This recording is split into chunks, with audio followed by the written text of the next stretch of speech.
All right, we gotta make sure we get the Facebook groups in here. Make sure we get the right ones in here. And wait for a couple of green check marks. All right. They're spinning. 1, 2. Welcome into another episode of the Valley Divers. I am your host, Erick Trickel, and joining me on this fine Friday evening is all of you people here watching and tuning in, and we appreciate you. But also, we have Lance joining us as well. Lance, how are you doing on this fine Friday evening? I'm actually doing really well because not Broncos related here, but the Colorado Avalanche decided to make one hell of a move in bringing back Nazem Kadri to add not only a third line center, fourth line center with Nicholas Waugh. Today is a good day for Colorado sports fans, but we're not here to talk hockey. Outside of that, I'm doing pretty good. It's been a long week. Really excited about this free agency period coming up. A lot of news coming out. It's going to be a fun show, dude. How are you? Well, if you're playing any sort of game with like bingo or anything like that with stuff that we say, well, prepare to mark up a spot. I am exhausted. I didn't get to sleep till almost 2:00 in the morning, and then I was up 2 hours later for the morning show and have been up since then. So I am running with Red Bull and other forms of energy stuff through my veins at the moment. And I can feel the crash coming. Hopefully I can get through the rest of this show before it really hits. But I'm doing well. I'm excited. Obviously, free agency, it's about right around the corner. We are starting to see some of the moves already being made. Some of those guys who are street free agents are signing. Some trades that are being not official yet because they can't become official until Wednesday when the new league year starts. But we're starting to see movement there. We're starting to see some clarification from the Broncos of some stuff that they're going to be getting into, and we're going to talk about that here right now. So the news for today is DeAndre Tillman, Devin Key, Tyler Bidet, and who was the fourth one? I didn't see the fourth one. I got to pull it up. I was going to say, hold on. They tendered for restricted free agents today. They also made it clear that they are not putting any kind of tender. Jordan Jackson was the fourth one. They also are not putting a restricted free agent tender on Lucas Kroll. And while they have interest in bringing him back, it's a similar situation with Jaleel McLaughlin. They're both going to test the free agent market. Denver's going to keep in contact with them, see what happens later on down the road. But, Tyler Bidet, they feel he has value on third down as a blocker and receiver. I don't see it. Jordan Jackson is a depth piece that they've been trying to develop. Devin Key showed tremendous improvement when he had to see the field this year, and DeAndre Tillman has been, I think that was the biggest no-brainer move. Exclusive rights free agents, that is basically the bare minimum that you can get, and it's only for a little over $1 million against the cap for the year. It's a no-brainer for a pass rusher that has done what he has done. Mm-hmm. Yeah, and just adding to that rotation, I mean, obviously Nick Bonito, Jonathan Cooper, Jonah Ellis, who continues to battle with injuries and whatnot. Keeping a guy like DeAndre Tillman, who has been a quality run defender as well. He's a guy that can get after the quarterback if he needs to. It makes a lot of sense. I'm trying to find the. You said he was an exclusive rights free agent. Is that correct? I'm trying to find the number here for what that tender is here. And then going to the original round tender for guys like Lucas Kroll, who was a restricted free agent. And then Jaleel McLaughlin, the original round tender on that for a restricted free agent is $3.406 million. Those guys are not necessarily worth that kind of money on the open market. So why would you extend them to a original round free agent tender to pay them $3 million a piece? That's not what Lucas Kroll is in terms of a player. That's not what Jaleel McLaughlin would bring to you. It makes sense for the Broncos to not tender those guys as restricted free agents. Yeah, and sorry about that. My web browser decided to do a quick restart on me. So that was fun randomly. But yeah, I mean, it makes sense with restricted free agent tenders. That's what you have to weigh. The cost and, restrict original round, second round, first round. They're really getting expensive right now. I mean, original round tenders are supposed to be worth a little bit more than basically rookie contracts at the minimum at this point, or not rookie contracts, but players at this point of their career for the minimums. It's supposed to be a little bit more than that, and it's almost 3 times as much. So it's kind of gotten out of hand. And then second round tenders, first round tenders, that's all the same. Stuff that we've kind of touched on with Jaquan McMillan getting his second round tender. It made the most sense for him because of the cost. And so it's tough when you have guys who are struggling to find their way to contribute on the offense, issues staying healthy, things like that. And it's that situation of they're just not worth it. I mean, Denver's done this before. They've typically said, we're not going to tender you, but we're going to sign you for a 1-year extension for a little bit more than the minimum. It's what they've done multiple times over the years. This year, they're just letting those guys hit the market. Shows you what to think about them. But exclusive rights, very, very, very rarely do you not see an exclusive rights free agent tendered. Yeah. Just because it is basically the bare minimum that they can do. And they have no negotiating power. It's not like, unless they're not tendered, they can't go to other teams. They are stuck with their team. With that, they can't, vocalize interest or anything like that. Not like restricted free agents where they can still talk with other teams. So it is, again, it's a no-brainer for exclusive right free agents, especially, again, with somebody like Tillman, who's part of that rotation and has done what he's done. Yeah, and like I said, I mean, with his work as a pass rusher, situationally, his work as a run defender, just kind of being that accentuating piece to the 4-man rotation, 5-man rotation. I mean, Jonah Ellis with the injuries he's kind of dealt with. Obviously, Nick Benito, Jonathan Cooper, like those guys are top tier players. Adding a guy that adds value, a guy that you don't have to pay a whole bunch of money, but still plays a large portion of the snaps. I believe he's like somewhere around 30 to 35% of snaps played on the defensive side of the football. Like that's a guy that you want to have in your on your roster, just to help not only just accentuate the value of a valuable position, but to what's the best way to put this? Accentuate the value of a valuable position, but also like extend that that salary cap space to other valuable positions like wide receiver, like the quarterback that you have, the offensive line, where obviously the Broncos just extended Alex Palczewski the other day. They're not going to touch the Ben Powers contract over the next couple of days. He's going to play on that $13 million price tag. Like to have a player that's an impactful rotational piece on such a valuable contract at a valuable position is something that you absolutely have to do. Yeah, we'll get into those 2 moves on the offensive line here in just a second before I pass it off to you to get into the meat and potatoes of tonight's topic of, potential targets for them. But before we do that, we're going to say hello to some people here in the chat. We have Mblex Test Prep coming in saying, I'm here to party. We have Ton saying, hey, Broncos country. Michael Ronquillo saying, hi, Test Prep, and good morning. Eric Lance on the Dove Valley Divers, Global Broncos. We have Chase Wellner, one of our fine members, Ronquillo also being a member here over on YouTube, saying DVDD with the fist bump. Riley Bronco saying, I still want Garrett Wilson. I don't know. I haven't heard this outside of where I live. Maybe it's a saying elsewhere. But my dad used to tell me this all the time, and my mom still does. Whenever I would say I want something, it is want in one hand, spit in the other, see which one fills up faster. The Jets aren't trading Garrett Wilson. It's a pipe dream. It would be great, but when they signed him to his extension, that all went out the window. We have Denver Luke saying, good afternoon, y'all. Good afternoon to you, Denver Luke. Max coming in saying, evening, gents. Daniel Berry Sports. Happy Friday. What's up, everybody? SFSO coming in saying, hey, fellas, can't wait till Monday. We're going to kill it. I was saying Christian McCaffrey. He is still under contract. Bernie May saying, go Broncos country. Hello, men. Don coming in said, why not re-sign Dobbins and draft the Penn State running backs? Well, one of them is dealing with a broken foot that apparently may have him out for the whole season and not just part of it. Ooh. And may end up needing another surgery, I think, at some point to help clear that up. And the other one has a lot of miles on the tires. And then with J.K. Dobbins' health, you want somebody that you can trust a little bit more. Ton saying, I guess we aren't interested in Kenneth Walker. Yeah, he's got a lot of interest in it. There's been some reports that the Giants basically are the team for him. And then there's also been talk about the Kansas City Chiefs.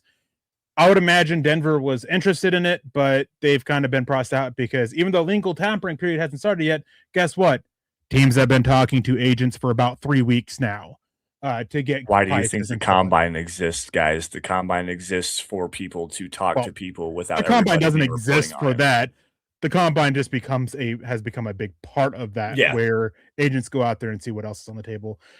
We have Max coming, and I believe we will get Tyler Algier at running back. Maybe J.K. Dobbins on a 1-year prove a deal because he is awesome when healthy. Yeah, he was great. Just every year of his career, he's missed games, and all but one of them has been due to serious injuries. Yeah. So it's tough. Roy Osborne saying, "Hey there, Eric and Lance. Nice to talk some Broncos." Yeah, Eric, it's getting spendy. It definitely is. Todd saying, "Hey everyone in Broncos country." Did I? Oh, Pearl Heater coming in saying, "Hi all." I scrolled right past that. Pearl, I am so sorry I missed that. Let's see. Paul saying, "Hello, Eric and Lance." Um, let's see here. Anybody else here? It all starts at the combine. It all starts at the Super Bowl, actually. That's when Yep. agents start talking to other teams because every team has representatives there. Shannon Mills coming in early, right off the top rope, Whoa! saying, "Good evening, Holy Eric and Lance cow! and Broncos country. Still think Algier and Dobbins would be the best bet. Which inside linebacker do you think we should pursue?" And this is actually a great jumping off point into our main conversation. We'll get to the offensive line with Ben Powers and Alex Pacheski later on. If not, I on Broncos for breakfast this morning. Nick and I had a lot to say about that. But Shannon, thank you so much for the super chat. We appreciate that.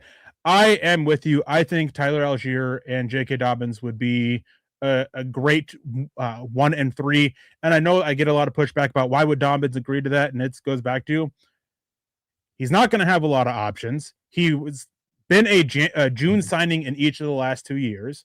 Mhm. He's coming off yet another serious foot injury, one that has lingering effects because it was a Linz Frank injury, which tend to linger for multiple years and even into, the rest of your life. So who knows what he's going to be at this point. No team's really going to look at him. I'd be shocked anyways if any team is looking at him as that top guy. I could see him, he likes it in Denver. Take a gamble, being a 5 to 10 touch player, rotating in with the other guys that they bring in. But I absolutely love the thought of Algier and Dobbins for Denver, with RJ Harvey still obviously in the mix. Yeah. I'm right there with you because, quite honestly, this kind of ties into the conversation I was going to ask you here in just a couple of minutes about like how aggressive are you wanting to be in free agency this year? I mean, obviously Kenneth Walker is going to be one of the higher price guys. Breece Hall was franchise tagged by the New York Jets, so he's not like that was a true prized piece in the running back class. But you've got guys like Rico Dowdle, Travis Etienne from the Jacksonville Jaguars. There's a handful of running backs in this class. Tyler Algier makes a lot of sense for the Broncos because he's going to be cost effective, and he also allows you more flexibility in the running back room to go and get a guy like J.K. Dobbins, who, going back to, I believe it was the Monday Night Football game against the Cincinnati Bengals, where he had the interview where he was speaking Spanish, talking about how Bo Nix is special. He says Bo Nix is especial.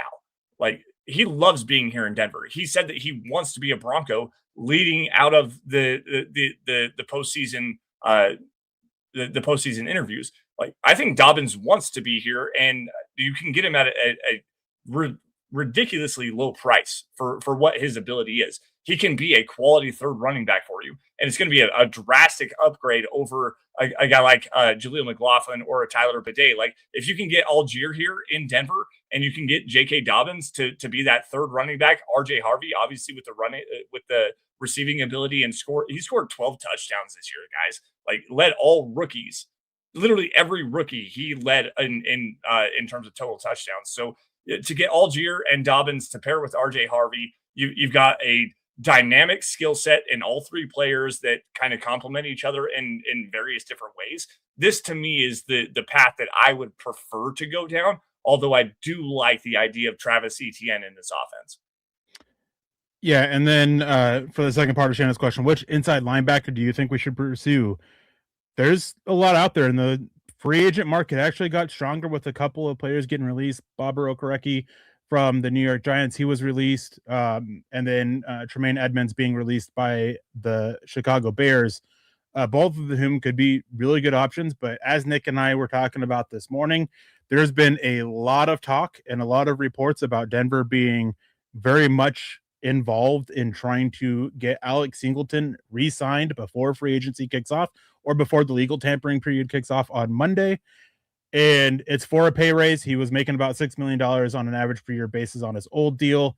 And the talks have been, 8 to 10 million on this new extension, probably for 2-3 years. I wouldn't be at all surprised if it's a very similar structure of what we've seen kind of been that standard 10-year or 10 million a year, 10 million average per year basis kind of contract we've seen. That's 3 years, 30 million. What DJ Jones initially signed on, somebody signed the same contract last year, and they've basically signed somebody to that kind of contract almost every single year since George Paton's come in to Denver. So that's kind of the structure I'm looking at. I think their big signing at linebacker is Singleton, but again, there's also reports out there that they want to bring Justin Strnad back, and even if they bring back Singleton, that they will still be very active in the free agent linebacker market. Yeah. I mean, what a great question and a great way to blow up the entire show that I had planned for today, because like you hit on like 90% of the things that I wanted to talk about. But I'm right there with you. I mean, if Alex Singleton comes back, you're talking about a leader in the locker room, a guy that's incredibly well respected, who is still a quality player, even at 30 years old or right around there. Coming downhill, he misses a lot of tackles, but at the same time, he leads the team in tackles every single season because he puts himself around the football. He's got a great football intelligence, and just a quality player that you want to keep around, especially when it comes to rewarding the players that you've had on your roster for several years. I mean, this is actually a great pivoting point here, because I was listening to the radio earlier today, and Jeff Legwold from ESPN was talking about how the Broncos could be approaching this free agency period. And while everybody wants them to go out and make these big time splashes, why don't we talk about the big time splashes that they've made on their own roster over the last handful of seasons? Whether it's extensions to Cortland Sutton, Quinn Miners, Zach Allen, going and getting a guy like John Franklin Myers. They've made splashes before. Paying Brandon Jones, like they've done this, paying their own guys, keeping everybody in tow, and just keeping the core of this roster together. Why wouldn't Alex Singleton be a player that you want to keep around with you? Because he has been a core of this rebuild for the last 3 seasons. So maybe it doesn't need to be a guy like a Devin Lloyd. Maybe it doesn't need to be a guy like a Kenneth Walker. Why not find a player that you have on your roster currently and keep the core of the locker room intact? Like, it makes sense to keep Alex Singleton around, even if you want to make that upgrade. You may not find a better player than an Alex Singleton on this free agent market right now. Naj coming in with the $20 super chat saying, "Hey, brother's been staying away from football since the championship game. Wanted to drop in and show some love. Hope all is well. Go Broncos. All is fantastic. No longer have to deal with Max Crosby. He's going to Baltimore." Wait, what? Did that just drop? 2 first rounds. 2 first rounders going to Baltimore. Okay. Or the Raiders for it. Hey, we still have to deal with him because he's still in the AFC, but he is not in the Raiders anymore or in Las Vegas anymore. We don't have to deal with him twice a year. Man, he's a game wrecker with what he's gone through. I'm happy for him for what he's done in his career, and I'm happy for him for getting away from the Raiders and how bad they've been towards him. The whole ending of last season with what they did. I'm glad that's done and over with. But Naj, thank you so much for the $20 super chat. Glad you dropped in. Hope you're doing well and everything, and everything with the family, all that. And it's good to see you come in. But anyways, as for your question, why don't we talk about the signings they've done? Because when you get close and you fall short, it's not keeping the band back together that gets you over the hump. It's the new blood that you bring in. Yeah. Look at the Eagles. And they got close. They brought in Saquon Barkley. They got over that hump. That's basically a trend year after year after year. You keep the band together to keep you close, but you still got to bring in that new talent and those great players. And Alex Singleton, he is a fine player, but his issues downhill as a tackler and in the run game pales in comparison to the issues in coverage that he has. Yes. It's so bad that Denver had to adjust their coverage scheme to basically baby him with safety help consistently, which made things tougher on somebody like Riley Moss and Jaquan McMillan and Jade Barron and some of these other guys, because they were having to do their own job without a lot of help or help cover for him because he just doesn't have that recognition in it. He's a fine player, but $10 million is really rich for him for where he's at in his career. But that said, the biggest reason why that he can be is fine bringing him back is you don't want the floor to cave out from underneath you by losing your key communicator in that secondary. Yeah. Because right now you'd be turning to Dre Greenlaw, who in December was talking about how much issues he was having picking up this defense. You don't want that to be your main communicator. You may not be raising your ceiling, but you're keeping that floor in place, and that's fine. 10 million's a little bit rich. If it happens, of course, things can still fall through and all that, but it seems like this is where it's headed. So keeping Singleton is fine. We have Camden coming in with a $10 super chat. Thank you, Camden, for jumping in.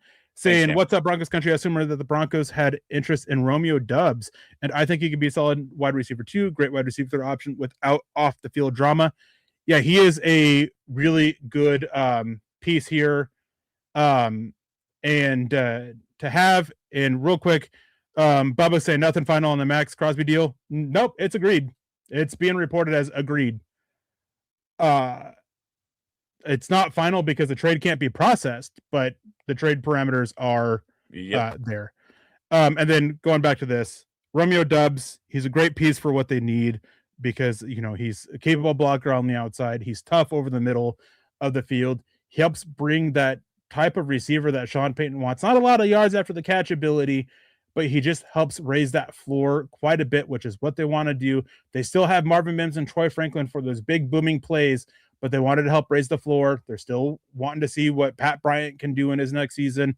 And there's also the question mark of Cortland Sutton. Even though they gave him the extension, it basically guaranteed him in Denver for last season, made him happy, and then this season, and then we'll go from there. Yeah, exactly. How do I put this correctly? I think the best way that you need to examine this wide receiver room is with all of the talk about how the Broncos view this wide receiver room, and they say they like it the way that it's currently constructed. You can poke flaws in every player that you have. Like Cortland Sutton, is he the most reliable receiver? Sure. In contested catch situations, absolutely. Is he a guy that's a true wide receiver one that's going to be he changes the math defensively for defensive coordinators? We need to actually structure a defensive game plan around Cortland Sutton. No, I don't think so.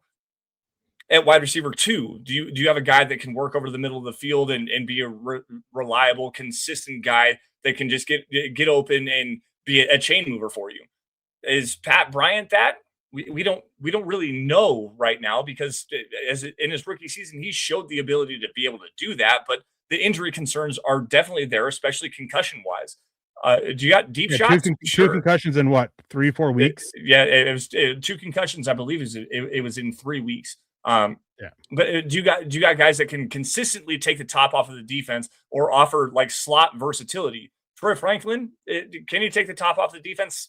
I mean, sure, but is he the best route runner? No. Marvin Mims is more of a gadget style player. If you want to really raise the floor of this wide receiver room, Romeo Doubs is probably the one that makes the most sense, because, as Eric said, I mean, more than capable and more than willing to work as a blocker. He can play inside and outside. He's a quality route runner, reliable hands. He catches damn near everything in traffic. It makes a lot of sense to go and get a player like that. Everyone's going to bitch and complain about the Broncos not going out and making a trade for a guy like AJ Brown or the pipe dream that was the Justin Jefferson trade. Brian Thomas Jr. is apparently available for trade as well. And it doesn't sound like the Broncos are interested in anything like that, because they're right now, as it currently stands, okay with this receiver room. And fans are going to be pissed about that, because they want somebody to be an explosive playmaker, a true wide receiver one. And Sean Payton, outside of Michael Thomas, has never truly operated with a true wide receiver one. I mean, Devin, what's like they had Lance Moore in there for a while. Marcus Colston was a big time option there, but those guys were not like truly game changing, change the math style of wide receivers. He just needs guys to fit roles, and he's going to make it work for him. I'm curious to see how Davis Webb changes the math in terms of the roster construction, and if they do go get a true primary wide receiver one, that would be great. But to me, with the way that they've been talking, even coming out of the combine, it doesn't sound like a true elite level wide receiver is like at the top of their priorities. I wouldn't say that. I would say that their attempts have fallen short. Okay. They made the attempt for Jalen Waddle prior to the trade deadline. The Bills had a better offer. Miami didn't want to do that. Miami ultimately decided to keep it. And now with the new regime in Miami, they're viewing him as a building block.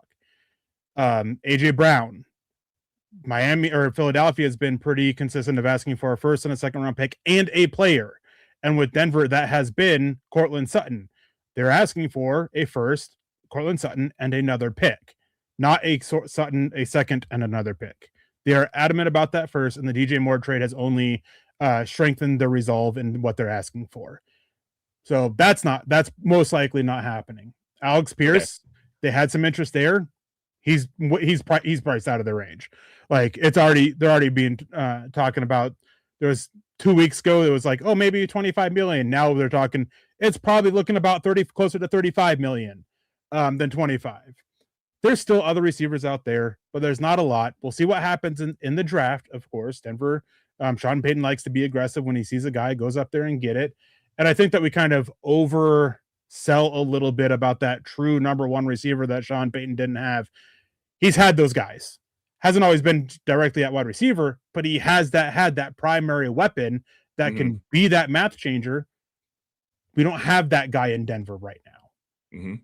And that they're looking for that, whether it's a receiver, whether it's a tight end, whether it's a running back. Well, wide receiver is the easiest place to go get that piece. I still expect them to be very aggressive. Doesn't mean they're going to make it happen, but they're being aggressive. And I think it was Todd coming in here. Let me see if I can't find it. This is what I'm talking about. We were promised aggression. So far, nothing from the Broncos. They did not promise aggression. They made it very clear they were going to be calculated, and that is exactly what they're doing. They're not jumping the gun. They're not offering a second round pick for a guy who gives minimal effort on routes, for a second round pick for him who's aging on an expensive contract. They're not acting out of desperation. And that's what you want from a team that got as close as they did. You want them to be calculated. You don't want them to act out of desperation like the Buffalo Bills did. Yep. We'll still see what is yet to come here. And the biggest thing for this team, and this is something that Nick and I have talked about often in the morning, wide receiver isn't going to bring about the biggest change for this offense. No. It's a running back and a wide tight end. Yep. That is what will bring the biggest change within this offense. Right. No, you're absolutely correct. And this is actually kind of a nice segue into getting into free agency. And guys, stop freaking out about what the Broncos are or are not doing. They're already like we talked about, like the Super Bowl is really like where things start off. The combine is really where things get rolling and these deals start to get agreed to, even though the legal tampering period doesn't open until Monday. The Broncos are working stuff, and you just got to kind of trust into the process here. But Eric, I want to get into like the way that free agency is like starting to look out here. Obviously, the Broncos coming into this. Hello, Peter. Good morning from Singapore. He says, going into free agency, the Broncos are sitting right about $25 million in cap space, and there's a handful of different players, different ways that they can get even more. According to overthecap.com anyways, who are those players that the Broncos could possibly restructure, get some more cap space, and maybe be even bigger players in free agency this season? Yeah, so obviously there was a bit of surprise that they came out and they're not touching the contract of Ben Powers. I've been saying for a couple months that they're not going to cut him, they're not going to trade him. It's all word coming out of Denver has been very adamant that he is their starting left guard going forward. And last night, even after signing Alex Palczewski to that 2-year deal, it was almost within an hour after that, Mike Kliss was saying, yeah, he's sticking. They're going to keep him. They're not trading him. They're not moving on from him. It's done. Like, he is their starter. That's it. So shouldn't be at all. So it's a little bit surprising that they're not going to contract, but not that he's back. But they still can do other contracts. And the reason why, I'm guessing here, why they didn't want to touch Powers' contract is he's not technically in the final year of his deal, but he's in the last year of his deal that doesn't void. He has an automatic void on his contract that's in next February, I believe. And there's already a little over $4 million in dead cap hit that's going to happen when that contract voids. Restructuring just increases that dead cap hit next year. So they're basically saying, no, we restructured it 2 years ago. We added those void years. We don't want to add more dead money next year just for a little bit of relief now. We'll roll it out. We'll stick with it and just go from there. But they have other players they still can. You can still take a look at basically anybody that signed an extension in the last 18 months. Quinn Miners, he's a prime candidate for one. You can look at Mike McGlinchey. Both those guys at a maximum restructure, which with a simple restructure, which is converting base salary to bonus money, they don't have to negotiate that with players. They can just do it. It's something that's in basically every single contract nowadays. Simple restructures, not pay cuts. It is basically they're still getting their money. It's just going from base salary to a signing bonus that gets prorated over the remainder of the contract. You can free up about $30 million by doing that at maximum one with both Quinn Miners and Mike McGlinchey. You can do that with DJ Jones. You can do that with Evan Ingram if you wanted, but I think he's probably going to be in that same case of Ben Powers of already dead money on the books for next year, don't want to increase it. You can't do that with Brandon Jones. He doesn't have void years. This is the last year of his deal. Patrick Surtain, you can do that with Dre Greenlaw, Talanoa Hufanga. So there are a lot of guys that they can, and we'll probably get some word of restructures over the next couple days. I believe last year the first time they touched a contract, I think was Sunday, the day before legal tampering period started. Yep. So it's probably coming, but there's plenty of ways to do it. And always need to remember the salary cap is semi-fake. Eventually all the money comes due, but teams can always work around it, especially when you have the richest owners in the NFL like the Denver Broncos do. Yeah, exactly. And front loading cash is something that is the easiest way to like circumvent the salary cap. I mean, when you have cash on hand, you can give those bonuses like right up front. Whenever a player signs a contract, the money that contract is signed, it needs to go into escrow. So it has to be put into a bank account for specifically to pay these players.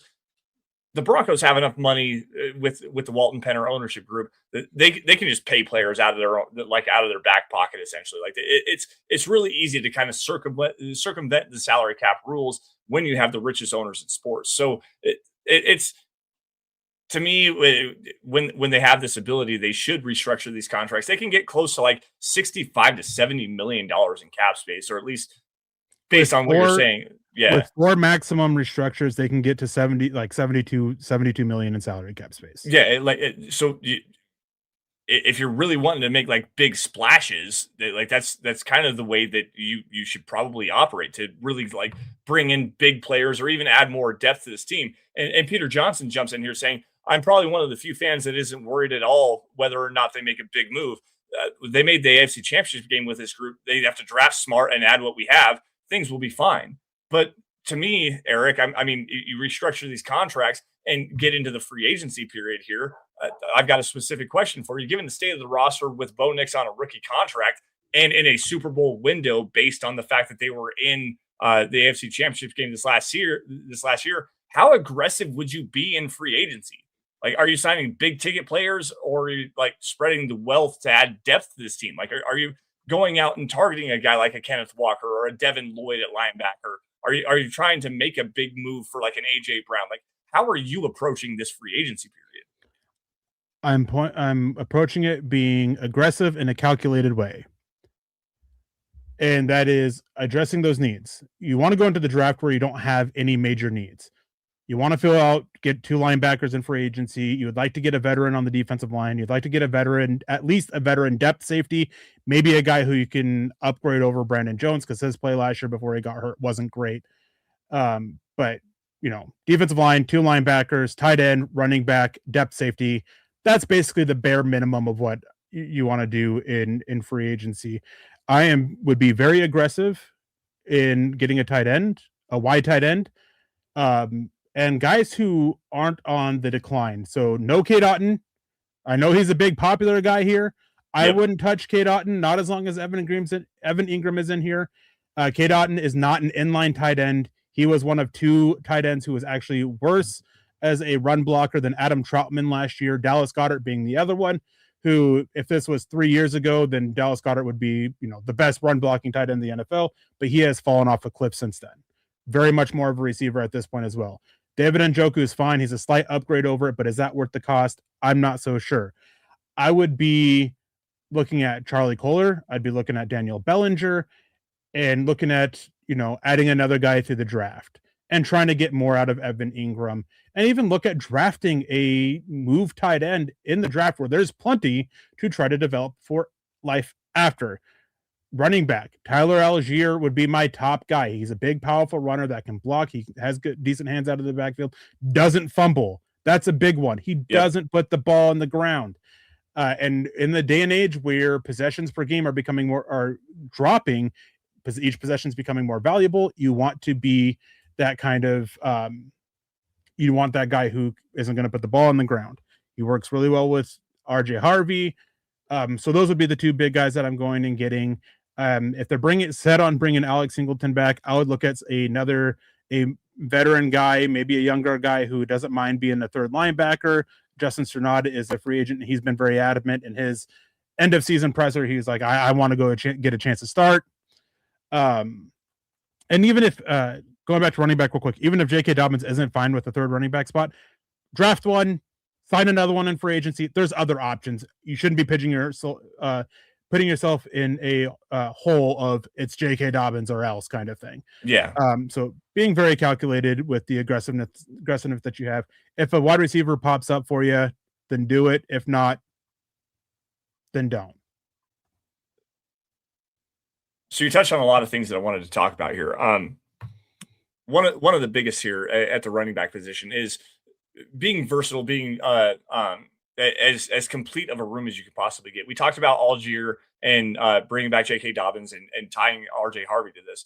But a guy that I kind of tabbed early, and I also mentioned, I think that he would be a great piece in this running back room. If you're trying to be aggressive in terms of going and making a big splash at the running back position, the guy that I really like for this offense is Travis Etienne from the Jacksonville Jaguars. I mean, you're talking about a guy who has some burst, some explosiveness, a really good vision, can offer you some receiving versatility out of the backfield. Like this is a guy that kind of complements RJ Harvey while also still having a similar skill set. Is that a player that is at the top of your mind here, or are you like Algier or bust in terms of the running back position? In terms of choices, Travis Etienne would be like my third choice. Okay. Who's second? Kenneth Walker.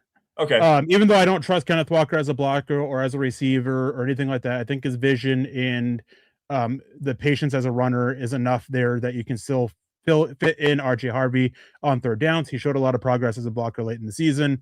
Mm-hmm. Like, I'm not overly worried about that. Travis Etienne is a rough one to figure out.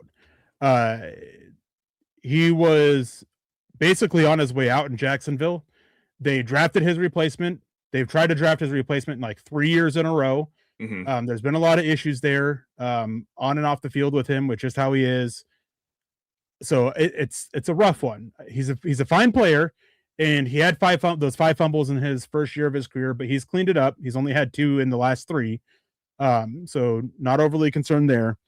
I don't think he offers a whole lot as a blocker, which again, if Harvey really does show that progression, then you can live with that. The play as a receiver, it's fine. You can live with it. It's not the best, but he helps bring that. He's not as good of that runner as Walker is, while still kind of bringing that same kind of skill set with him, which is why I'm kind of a little bit lower on him than I am Walker.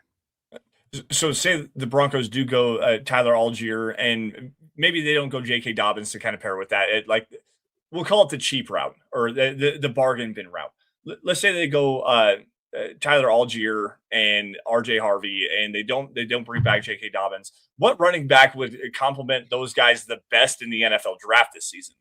Like this running back class is not great, to be honest. Like you've got Jeremiah Love, obviously. Jadarian Price seems to be running back 2 for pretty much everybody, even though you and I are much lower on him than everybody else. Mike Washington with what he did at the combine, like there's a big growing like a loud voice in Broncos country in terms of like bringing in Mike Washington. Who would be the guy that would complement those 2 guys? Talking Algier and RJ Harvey, the best out of this running back class. Ask me in a week from now or 2 weeks from now, whenever we have a better idea of what this running back room is. Right now, there's just way too many ways that it can go, even with a Algier and Harvey. Because, one thing that goes into it, one thing that I look at, how does free agency pan out, where that changes, where some of these guys may be beginning projected to go. But I mean, right now you're looking at,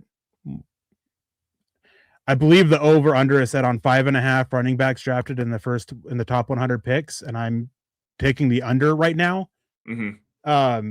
With Price, Washington, and Love, obviously. And so you just got a large group of guys there, and it just makes it's just a little tough right now to get into it. And one thing with Washington, he brings that power, he brings that burst. His 40 time is being a little bit overblown. He doesn't show that on tape. He doesn't have that consistent long speed to be a home run hitter, but he's got plenty of burst to go pick it up. He was one of the leaders in 10-yard plus runs and 15-yard plus runs in college football last year. So I wouldn't mind him, but again, even with Algier, you still can go any which way. With Etienne, you can still go any which way. With Walker, you can go any which way. So ask me again in a week when we hopefully have a little bit more clarity about how this running back room looks.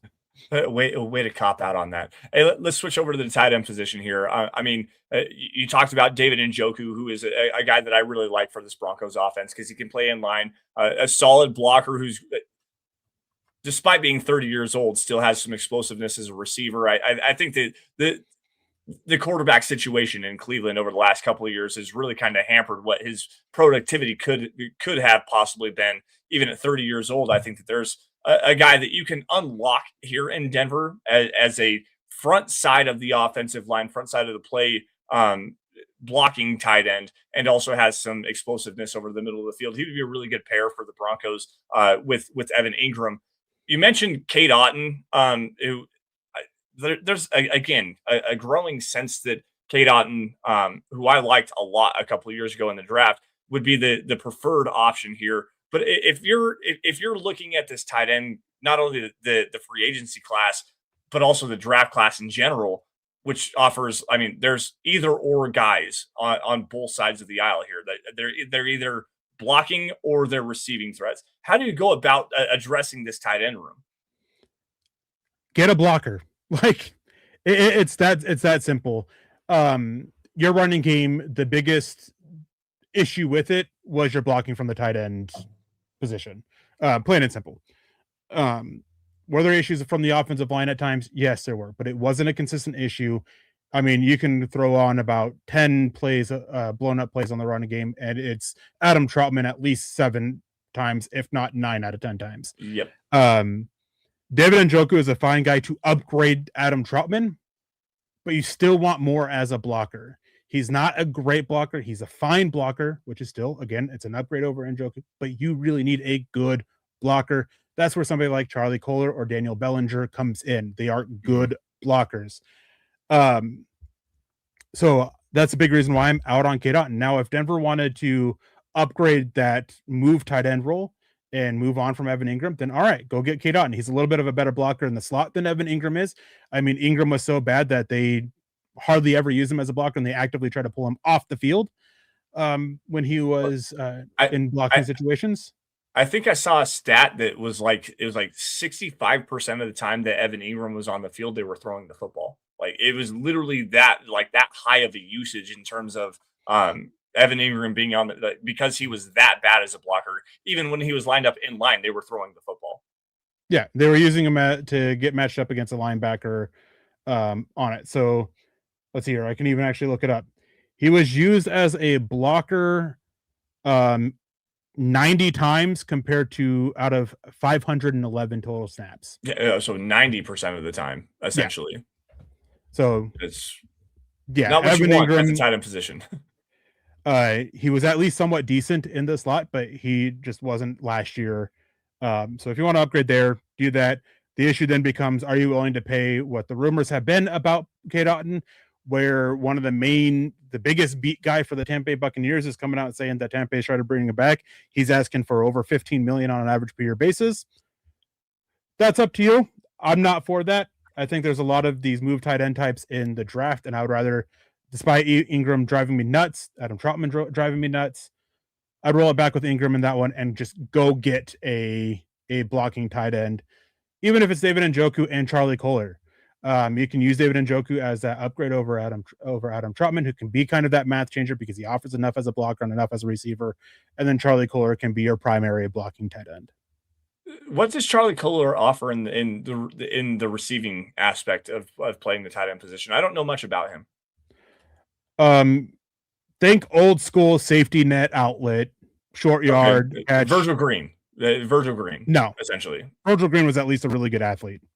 That's fair. That's fair. He was just never used like that. Like I remember going back and forth with a bunch of Broncos fans saying that it would be fine that they lost Julius Thomas because Virgil Green is this great explosive athlete, but they always lined him up in line, and then he ran like the 5-yard out routes and got tackled like 4 yards short of the sticks every single time. Like that's to me what I'm kind of picturing what Charlie Kohler would potentially be. Yeah, I mean he offers. I mean it's not the same thing because part of the issue with Virgil Green, yeah, he was an athlete, but he struggled to get the passing concepts down a lot. I'm trying to pull up something here. But so Charlie Kohler, I'm trying to think of a really good comparison here. But yeah, he doesn't offer a whole lot as a receiver, just enough to again be enough of a threat. He has a total of 31 catches in his career, and he's been in the NFL for 4 years now because I think he just finished his rookie contract. Yeah. So that shows you just how little there is there. It's still offering more than Nate Atkins is, and Nate Atkins was the best blocking tight end the Broncos had last year. And there hasn't been any word about his status as far as I've seen. So it's an upgrade over there with an actual legitimate tight end instead of a more of a fullback type tight end like Atkins is. Yeah, I was gonna say Atkins, Lucas Kroll, like the guys who can kind of line up behind the line of scrimmage, move them around a little bit. Excuse me, I'm trying to not cough on stream, guys. I do apologize for that. Looking through chat here, I don't think I see anything pressing we need to get. Yeah, if you guys have any questions, make sure you guys get them in. I want to do a quick shout out again to Shannon Mills, Naj, and Camden coming in with some super chats. We really appreciate y'all. I hope we answered your questions more than adequately. Yeah, I mean, if you have any questions, now's the time to ask. I can't believe we're in the final 10 minutes already. I mean, we got some big news here, getting Ingram in. And Todd coming in, I always put in questions. Yeah, but Todd, I just ignore you. No, I'm kidding. I saw a couple of them, and where are they? Them while we went in. While I was asking after I was done asking for other questions. Well, Eric, you do that and go find Todd's questions really fast. I'm gonna kind of jump this conversation forward a little bit because George Payton the other day when he was at the combine kind of talked about. They've talked about this multiple different times about the wants, needs, and musts in terms of how they need to fill the holes of this roster. Do they want a running back? Absolutely. Do they need to have a tight end? Absolutely. What's the must here? The must is probably an inside linebacker. Like you could definitely argue that like an inline blocking tight end, a guy that can play as a 3-down player where you don't like give the defense a tell like with what happened with Evan Ingram. Inside linebacker with Alex Singleton, obviously being a free agent. We talked about him possibly signing on a $8 to $10 million deal. Justin Strnad, free agent. We don't know the exact what's going to go on with Dre Greenlaw. Drew Sanders has not panned out in any way, shape, or form. after being a 3rd-round pick 4 years ago. So, like, linebacker is definitely a big-time need. And this linebacker free agency class is really fun because you've got a guy like Nakobe Dean from the Philadelphia Eagles, a guy that I know that Fun and Nakobe Dean does not go together. Well, how about Fun and Devin Lloyd? Does that sound a lot more fun to you? Not at over 20 million on an average per year basis. How about a guy that's like a do-it-all downhill guy that can play with some coverage? Is also the brother of Jonah Ellis and Caden Ellis from the Atlanta Falcons. Does that sound fun to you? No. And Todd saying I'm hearing Rashawn Ben Powers. No, there was a rumor from ESPN that came out, but Mike Kliz and multiple other reporters came out and said it. He's the starter this year. They're not trading him. They're not cutting him. Ben Powers is the starting left guard. Yep. Yeah. Caden Ellis, he's a great downhill player. You're going to have some similar issues with him in coverage as you do Alex Singleton. He's not very great there. But we have Chase Wallner coming in. Eric, I saw your John Frankenmeyer's article. Who's your favorite option? And this actually goes with Todd Austin's questions. Are we losing John Frankenmeyer's? If so, who replaces him? Someone on the team already or elsewhere? Yeah, it seems like it's a terribly kept secret that John Frankenmeyer's is going to end up in Tennessee. Obviously, a lot of stuff that comes out is going to happen coming out of the combine. Some of it doesn't, but one of the most insightful guys who does 35 takeaways out of the combine every single year, and he's always getting 28 to 32 of those 35 things right. He has that happening.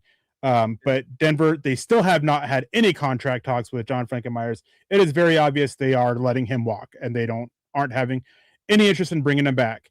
Again, maybe that changes in the deadline spur actions in the next 72 hours. Maybe that changes, but I doubt it.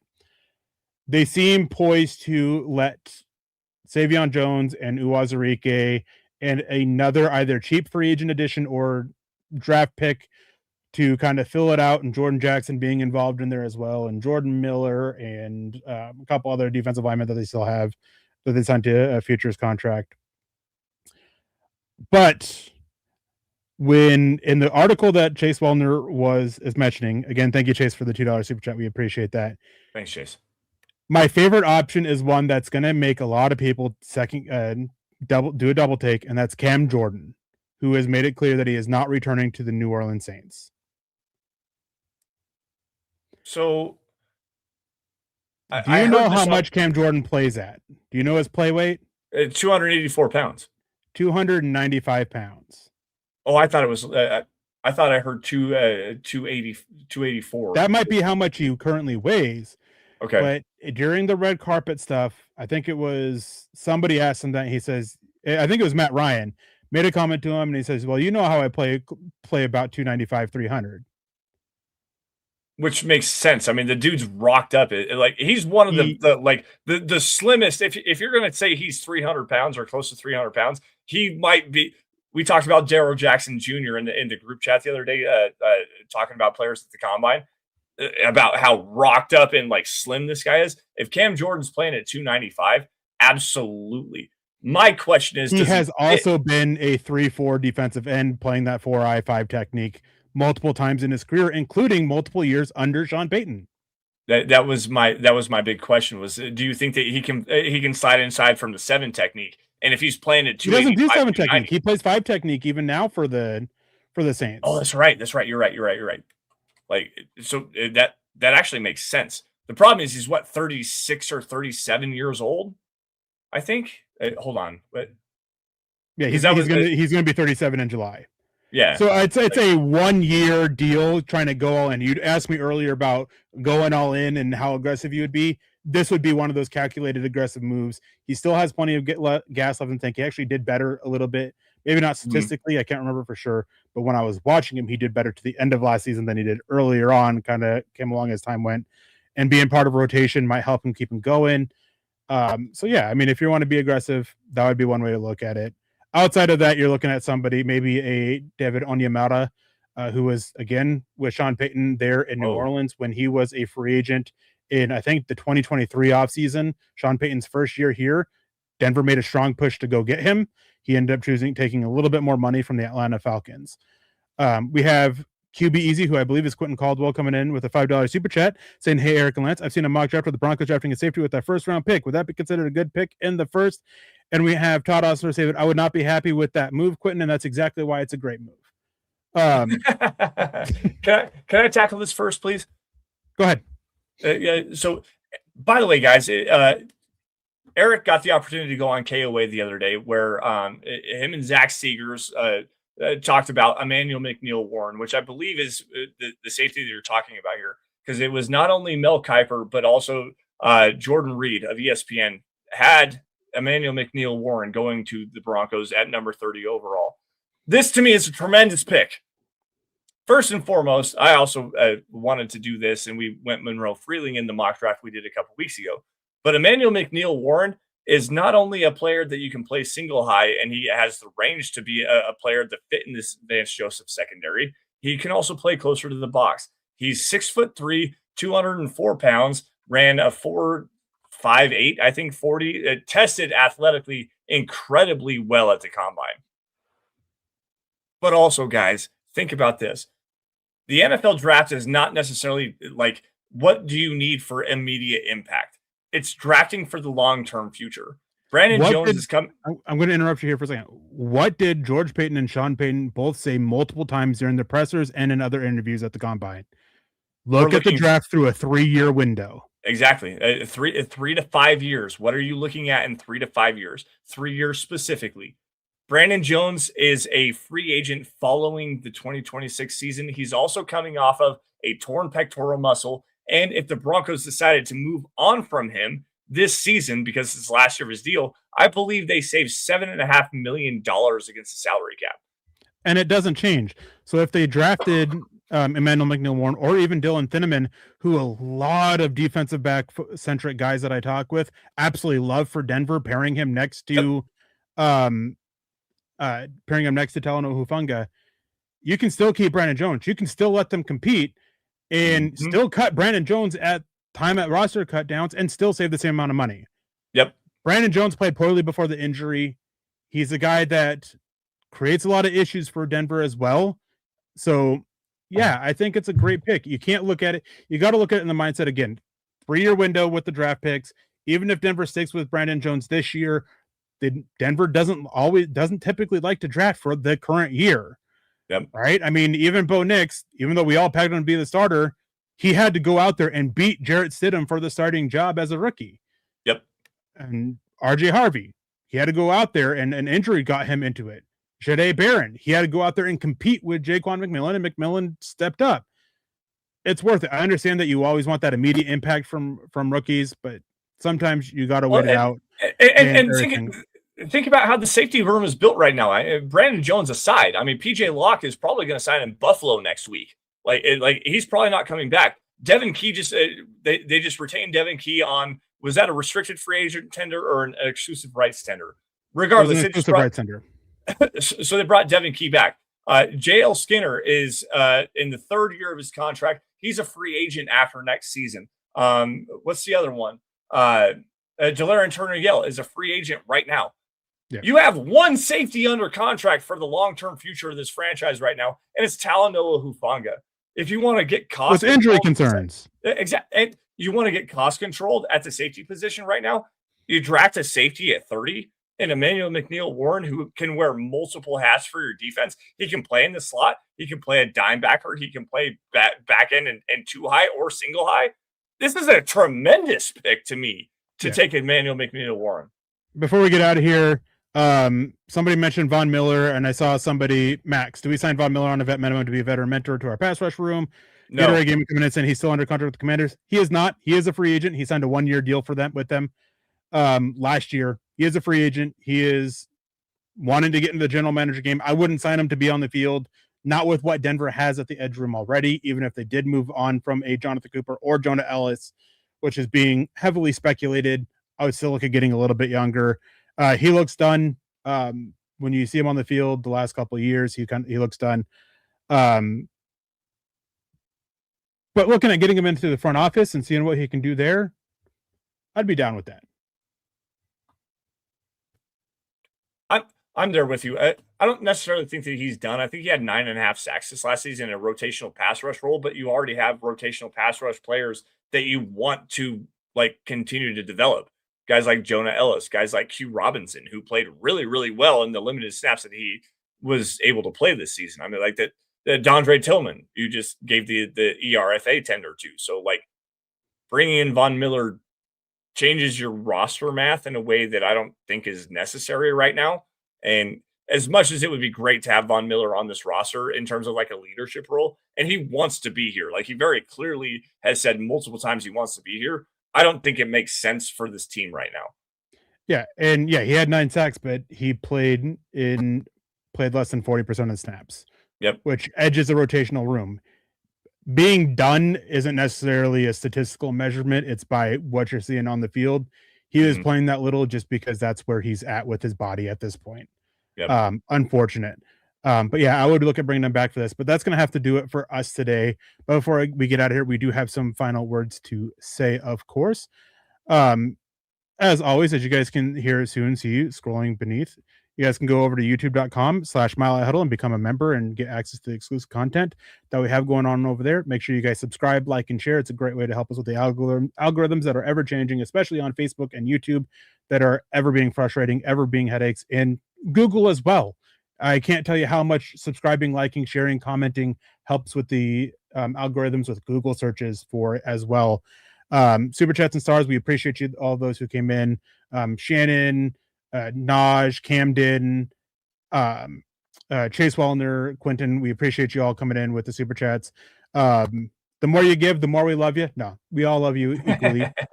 Make sure you guys go over to Spotify and Apple Podcasts. I know a lot of people listen to this after the fact, but even if you're listening to it now, go over to one of those, leave a 5-star review for a chance to win some gear, not swag. I hate saying swag every single month. Again, helps us with the algorithms and algorithms on YouTube or on Google as well. You can join the MHA Discord server down below. The link's in the description down below. You guys can, I've been popping in there a little bit more regularly throughout this. And there's a couple people there that are always chatting and stuff like that. Need to help keep the conversations flowing. You can go and follow us on Instagram at Mile High Huddle. You can go to mhhmerch.com to get your gear on, not swag. Again, I hate saying swag. Follow us on Facebook, facebook.com/@MileHighHuddlePod, and facebook.com/MileHighHuddle, where we've been building up a wonderful Facebook community over the last 13, 14 years. You can follow us on Twitter at MileHighHuddle, at Erick Trickel, and at Lance S_MHH, and at DVDD_pod as well. Thank you guys for tuning in. We appreciate you. But before we get out of here, any last words, Lance? The biggest thing here to me is that we need to calm down and just take this free agency period in like for what it is. Everybody wants to have these like big splash playmakers. I'm not sure that the Broncos are going to do that. I think that depth is going to be a priority. I think that they're going to be very calculated, like you were talking about. I do hope that they go and get a guy like Travis Etienne. That's like the primary free agent that I want to see the Broncos bring in. But this roster right now, and with the draft capital that they have, the money that they have, it doesn't need to be the biggest splash free agents across the board. Like going back to what was it 2012 or 2013, maybe 2014. Where they signed DeMarcus Ware, where they signed TJ Ward, where they signed Wes Welker. I don't think it needs to be that. Emmanuel Sanders. Emmanuel Sanders too. Yep. I keep to lead like that era. I don't think that that's what it's gonna be. So just have some patience. Let the process play itself out. If they do go make some big time splashes, that would be great. But I think where the Broncos are at currently, and with the way that they've been drafting specifically in the later rounds, I'm cautiously optimistic that they're going to make the right moves once again to have this team. You are suggesting the Broncos go about business the bad way. I don't know. I mean, there's no, I don't know about it. We have years upon years with team upon team of track record of this. You need new blood to come in and help be that extra little bit, right, especially when you get close to it. Denver needs to be aggressive in certain areas. They need to go get that running back. They need to go get that tight end. Maybe not necessarily the receiver, especially with how the receiver market's gone. So that's not what I'm getting at. I'm saying the last thing the last thing I'm going to say with it too, and it's not just to you, Lance, it's to everybody listening in. Don't mistake inaction as them not trying. Yes, they are already trying a lot. Again, they tried to get David Montgomery. They were involved in conversations with a couple other players. It hasn't happened. They got outbid for David Montgomery. There's been a lot of chatter about a potential move for Sam Laporta from the Detroit Lions.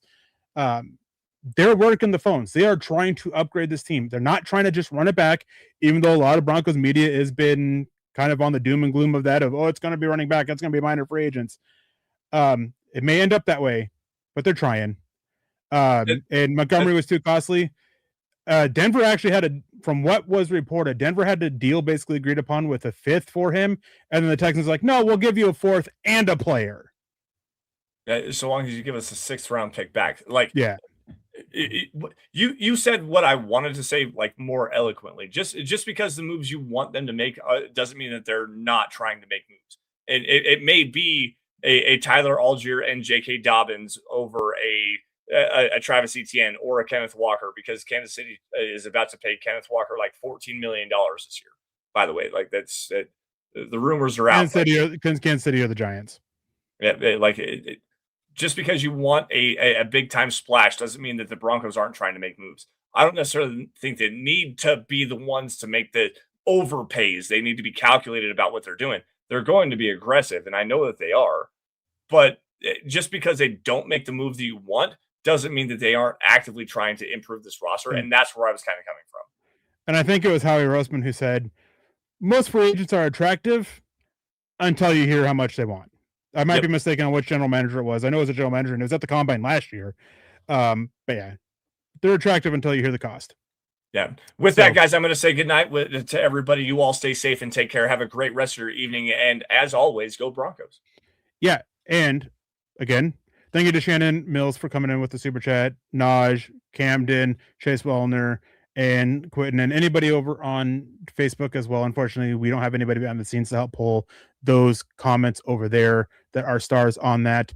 We appreciate you all. I hope you guys have a wonderful Friday evening. I hope you guys stay safe. Don't drink and drive. Choose kindness and compassion. And of course, as always, go Broncos. I'll see you Monday morning, hopefully with news soon to come after that.